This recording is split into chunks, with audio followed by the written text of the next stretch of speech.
Aujourd'hui, je vais parler de the Disney Plus show Ahsoka, which just recently concluded its season 1, so this entire review will have spoilers. So I am saying it now, my thoughts on the show will be stated plainly and freely. Spoiler warnings, spoilers, yada yada yada.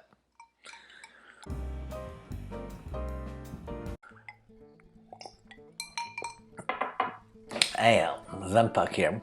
Okay, so I'm just a little bit of a nerd. I like Star Wars, definitely more than Star Trek. Yeah, I know. It's not real sci-fi. I'm fine with that. Star Wars is more about mythology, and that is more up my alley anyway. I can't say I've been a huge fan of all of Disney Plus's Star Wars shows, but I have watched most of them. Did skip Andor mostly because, no Jedis. Come on, totally lame. But I do hear that that one is well written, so maybe I will get to even that one someday. But Ahsoka, oh boy, now that's a character I can get behind. Check out my Ahsoka shirt. I have seen a good deal of the Clone Wars and parts of Rebels only, so not going blind, but I wouldn't say I will be able to catch all the Easter eggs either. Okay, still, she's a badass, and she's one of the few legitimately neutralish, kind of ambiguous Force users that we have had in the verse.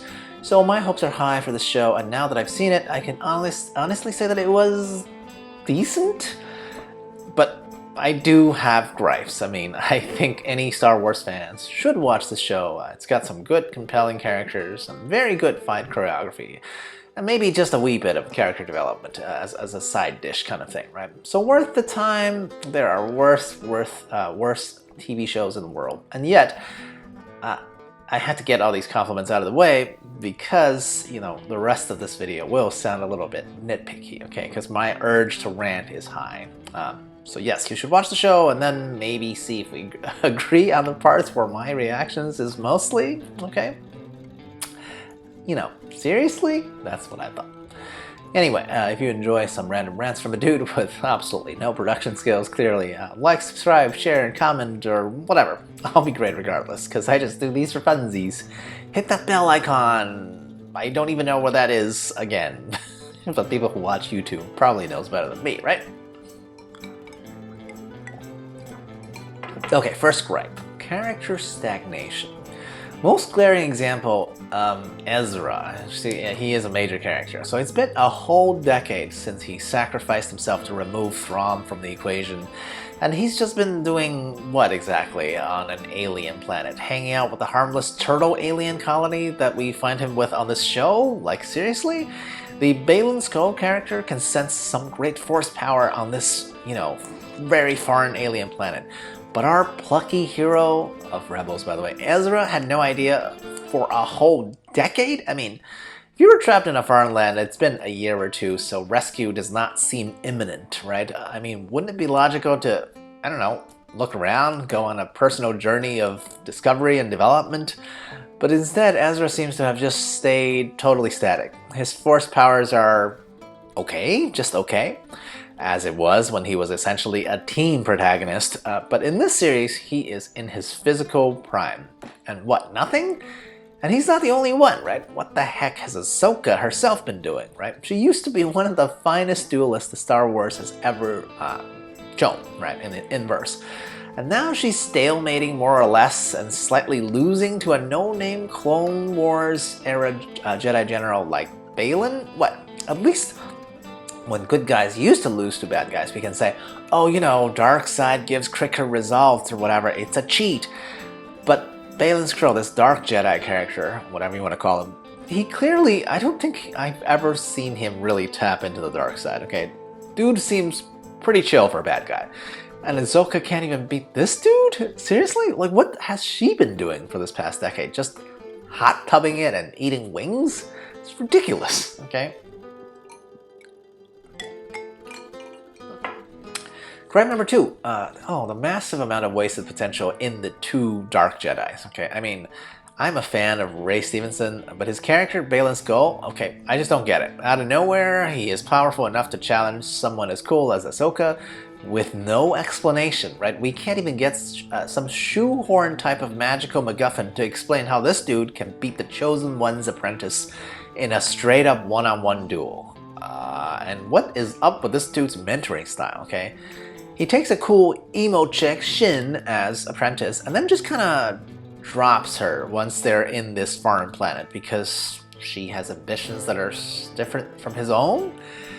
Okay, that cool emo goth chick, Dark Jedi girl Shin has been pretty obedient to everything Valens has asked her to do, minus maybe like a wee bit of emotional force choking, right? And you just drop her because you can read that her ambitions point to a different direction? I mean, this master hasn't even bothered explaining what he's actually looking for to the apprentice. So how the heck can Shin be expected to make a rational, personal, realistic choice?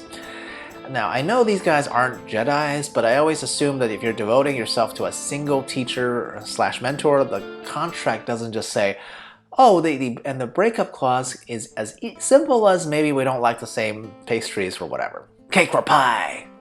Cake or pie! Oh, by the way, I know Shin Hati by herself has been pretty popular from this show, right? Probably because of those wicked platinum bangs. But seriously, this girl's got shortchanged twice in this show. Once by crappy Balin, the master, and then she was ditched again by Thrawn. I mean, come on. Good lord, can't an emo cool girl just be a little evil with some friends and not get dropped for some abstract concept like the Empire or the Force or whatever? Okay, I call bull. Final gripe, okay? The ridiculously open ending. Oh, God. So, at the beginning of the show, let's recap for a second, okay? Ezra, part of the Rebels team, was trapped on a planet far, far, far away. And at the end of the show, Ezra returned to the standard galaxy. Yay! He got home, but basically traded place with Ahsoka and Sabine now being stuck in the same planet in the far, far away galaxy. Okay, what does that imply exactly? Since the show's name is called Ahsoka, I'm assuming Season 2 would just take place in that far, far away planet, where we know exactly 4 named characters. That's 2 heroines and the 2 Jedis as their foil, okay? Now, I get that maybe they'll just somehow find a MacGuffin to quickly travel back to the standard galaxy, but I think that would be kind of weird since in Season 1 it literally took like half the season to find a way to one-way it to this faraway place, okay? So I call that would be like late season Game of Thrones level of shenanigans if all of a sudden next season they're just like, oh, by the way, we found a gateway and now we can go back and forth really easily, okay? So please don't do that. Also, my other main problem with the implied Balin Skull goal reveal is that unfortunately, Ray Stevenson, the actor, he's gone, so what are they going to do? Are they going to write the character off screen or have to recast him? Or better yet, just let Shin have some more shine next season, okay? This one isn't really the show's fault, just an unfortunate circumstance, right? But still, there's just way too much unknowns, right? As to why any of the villains are, what are they actually up to in this faraway planet? I mean, even at the end of the show, Shin's current circumstances, where she seems to be allying herself with the planet's raider type of people. I mean, if you were trapped on a foreign planet, maybe work harder to get back home first, right? Rather than squabbling in the local regional politics. Because let's be clear, the local raider camp will absolutely not help our sinister, emo anti-heroine achieve any semblance of real power, okay?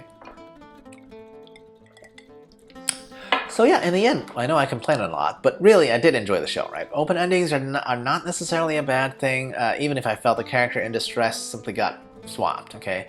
I mean, it's still a joy to see an old beloved cartoon character be realized by real life actors, right? Seriously, seeing the flashback version of Teen Ahsoka definitely brought a smile to my face, right? And all the Anakin cameos, totally boss as well, right? I mean, I guess I do care about these characters enough to gripe about them, but not enough to hate on them, okay? So if you're on the fence about this specific Star Wars shows, definitely go watch it and then, find your own gripes, right? I'd still want a Season 2, then not have it, okay? How about you guys? Put your thoughts below, okay? Cheers. À la prochaine.